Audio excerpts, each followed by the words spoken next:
बहुत ही जल्द आने वाली है सकट चौथ, जिसे कि तिल चौथ के नाम से भी जाना जाता है। सकट चौथ का व्रत जो है वो माघ मास के कृष्ण पक्ष की चतुर्थी तिथि वाले दिन पड़ता है, इसलिए ये जो व्रत है वो 17 जनवरी वाले दिन रहेगा। 17 जनवरी वाले दिन सुबह सुबह ही 4:15 बजे के अराउंड जो ये तिथि है वो प्रारंभ हो जाएगी और इसका विश्राम जो है वो 18 जनवरी को सुबह सुबह 5:30 बजे के अराउंड इसका विश्राम होगा। क्योंकि इस व्रत के अंदर हम सभी जानते हैं कि चंद्रमा को अर्घ देने के बाद में ही इस व्रत का पारण किया जाता है, इसलिए 17 जनवरी वाले दिन चंद्रमा को अर्घ देने के बाद में ही आपके व्रत का पारण आपको करना होगा। तो ये तो हो गई कि व्रत कब किया जाएगा। अब जानते हैं कि ये व्रत क्यों रखा जाता है और ये व्रत किस तरह से करना है। तो देखिए दोस्तों, ये व्रत जो होता है वो ना बहुत अलग अलग जगहों पर अलग अलग मतलब मान्यताएं हैं। जैसे कि कुछ जगह पर ये व्रत में गणेश जी का पूजन किया जाता है और संतान की लंबी उम्र के लिए, उनके जीवन में कोई भी आपदा विपदा ना आए, इसके लिए ये व्रत किया जाता है। लेकिन वहीं पर ही कुछ जगहों पर ये व्रत जो होता है वो चौथ माता के नाम के लिए किया जाता है और अपने पति की लंबी उम्र के लिए किया जाता है। चौथ माता का व्रत करते समय भी गणेश जी की स्थापना तो करनी होती है, क्योंकि कोई भी व्रत होता है, कोई भी पूजा पाठ होती है, उसके अंदर सबसे पहले गणेश जी का पूजन तो किया ही जाता है। तो ये व्रत जो होता है मेन तौर पर जो है संतान की लंबी उम्र, उनके जीवन में कोई आपदा विपदा ना आए और पति की लंबी उम्र, उनके जीवन में कोई आपदा विपदा ना आए। और अगर आप अपने जीवन में चाहते हैं संतान प्राप्ति करना, तो आप इस व्रत को रख सकते हैं।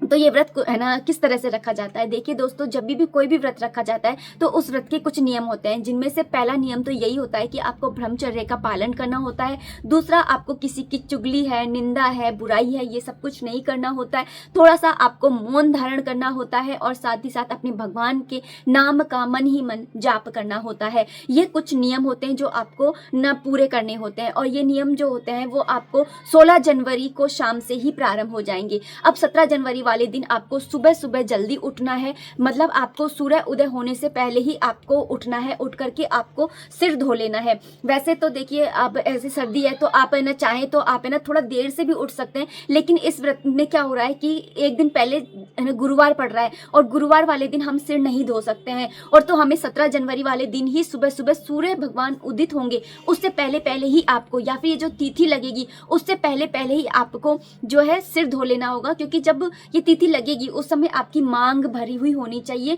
क्योंकि इस व्रत के अंदर खाली मांग नहीं रखी जाती है। तो आपको सुबह सुबह जल्दी उठ करके ही स्नान आदि से निवृत्त होना होगा। आप कहें कि हम बुधवार वाले दिन धो लें, तो ऐसा नहीं होता है। 3 दिन का सिर धोया नहीं माना जाता है। ऐसे ही 3 दिन की मेहंदी लगाना या फिर 3 दिन का कोई भी काम होता है ना, वो शुभ नहीं माना जाता है। आपको मेहंदी भी जो है वो 16 तारीख को ही लगानी होगी, या फिर आप 17 तारीख को भी सुबह के टाइम में लगा सकते हैं। धूप में बैठ करके लगा लीजिए कथा सुनने से पहले पहले। तो इस तरह से आपको ये कुछ चीज़ें हैं उनका आपको ध्यान रखना होगा। उसके बाद में नहा लेने के बाद में आपको अपना पूरा 16 श्रृंगार करना होगा, जिसके अंदर आपको मांग है, बिंदी है, ये मेन चीज़ें होती हैं। जो चूड़ियाँ हैं, बिछियाँ हैं, ये सारी चीज़ें जो मेन सुहाग की चीज़ें होती हैं, इनको आपको धारण करना बहुत ज़्यादा जरूरी होता है। और इस दिन विशेष तौर पर आप लाल है या पीले रंग की ही साड़ी को धारण कीजिए। जैसे नीली हो गई, काली हो गई, ऐसी साड़ियों को आप है ना थोड़ा सा नेगलेक्ट कीजिएगा। इस तरह की साड़ियां जो होती हैं उनको आप धारण मत करिएगा। उसके बाद में आपको सबसे पहले जो है इस व्रत का संकल्प लेना होगा।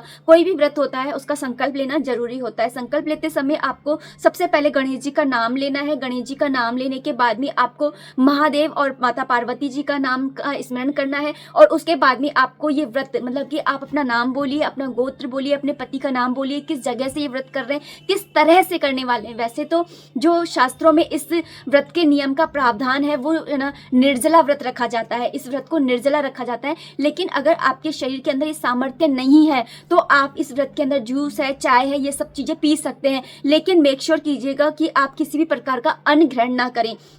तो आपको इस तरह से ये व्रत का जो संकल्प है वो लेना होता है। संकल्प लेते समय आपको हाथ के अंदर कुछ दाने तिल के और जल और पुष्प लेकर के, और आप चाहे तो इसमें सिक्का भी रख सकते हैं, और हाथ पे जल लेकर के और सामने घी का या तिल का तेल का दिया जला करके और आपको ये संकल्प लेना होगा, है ना। उसके बाद में आप है ना किस तरह से व्रत कर रहे हैं ये भी आपने बोल दिया। साथ ही साथ में आपको अपनी मनोकामना भी बोलनी है। जैसे कि अगर आप है ना बच्चों की लंबी उम्र के लिए, पति की लंबी उम्र के लिए, अच्छे स्वास्थ्य के लिए या संतान प्राप्ति के लिए किस लिए ये व्रत कर रहे हैं, ये आपको संकल्प के समय है ना बोलना होगा। बोलने के बाद में वो जल जो होता है वो आपको है ना भगवान के सामने छोड़ देना है। छोड़ने के बाद में आपको देखिए, आप जब भी पूजा कर रहे हैं तो आप है ना जो महादेव, पार्वती जी और गणेश जी की जो तस्वीर होती है उसके आगे आपको दीपक जलाना है, क्योंकि जो चौथ माता होती है वो माता पार्वती ही होती है और गणेश जी महाराज का पूजन भी किया जाता है। तो आप है ना दोनों ही चीज, दोनों का ही मतलब दोनों ही भगवानों का जो है पूजन हो जाएगा। तो आप इस तरह से कर सकते हैं। नहीं तो कुछ लोग जो होते हैं वो चांदी की चौथ माता भी बनवा करके रखते हैं,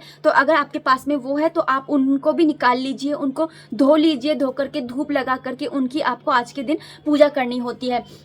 तो इस तरह से आपको ये करना होता है। तो अब कुछ जगह पे ये होता है कि जो चौथ माता की कथा है वो सुबह के टाइम में ही, यानी कि सूर्य नारायण भगवान अस्त होते हैं उससे पहले ही सुन ली जाती है, लेकिन कुछ जगहों पर ना सूर्य नारायण भगवान जी के अस्त होने के बाद में ये कथा सुनी जाती है। तो जैसा आपके यहाँ पर रिचुअल है, जैसा कि आपके यहाँ पर आपके बड़े, आपके सासू माएँ करती आई हैं, वैसे ही आपको करना होगा जैसा आपके यहाँ पर रिचुअल है। जैसे सुबह होती है तो आप सुबह कीजिए, शाम को होती है तो आप शाम के टाइम में कीजिए। तो कई जगह पर ये होता है कि सुबह के टाइम में कथा हो जाती है, कथा होने के बाद में पानी है, चाय है, ये सब चीजें जो होती हैं वो ग्रहण कर ली जाती हैं। लेकिन जो लोग है ना शाम के टाइम में मतलब सूर्य अस्त होने के बाद में कथा सुनते हैं तो उनका बिल्कुल ही निर्जल व्रत हो जाता है। मतलब कथा सुनने से पहले आपको चाय या पानी जो होता है वो ग्रहण नहीं करना होता है। और जो लोग कथा दिन में सुनते हैं वो लोग भी सूर्य अस्त होने से पहले पहले तक ही चाय पानी जो है वो ग्रहण कर सकते होते हैं। उसके बाद में चंद्रमा को अर्घ देने के बाद में ही आपको जो है व्रत का पारण करना होता है। तो आपको इस तरह से कथा सुननी है। कथा सुनने के बाद में आपको भोग के अंदर आपको मेनली आपको जो है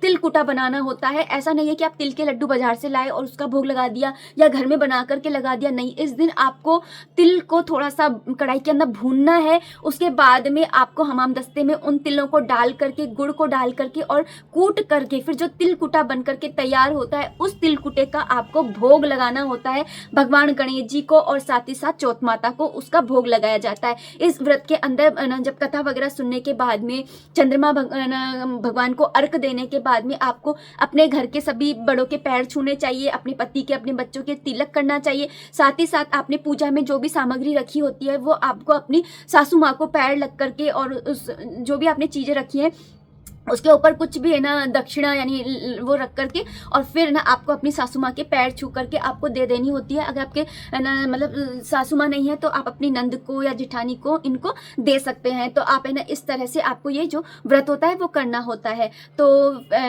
अब मैंने इस वीडियो में अपनी तरफ से पूरी जानकारी देने की कोशिश करी है, लेकिन फिर भी आपके मन में कोई भी क्वेश्चन रहता है तो आप मुझसे कॉमेंट बॉक्स के थ्रू पूछ सकते हैं। तो मुझे जब तक के लिए इजाज़त दीजिए। राधे राधे, हरे कृष्णा।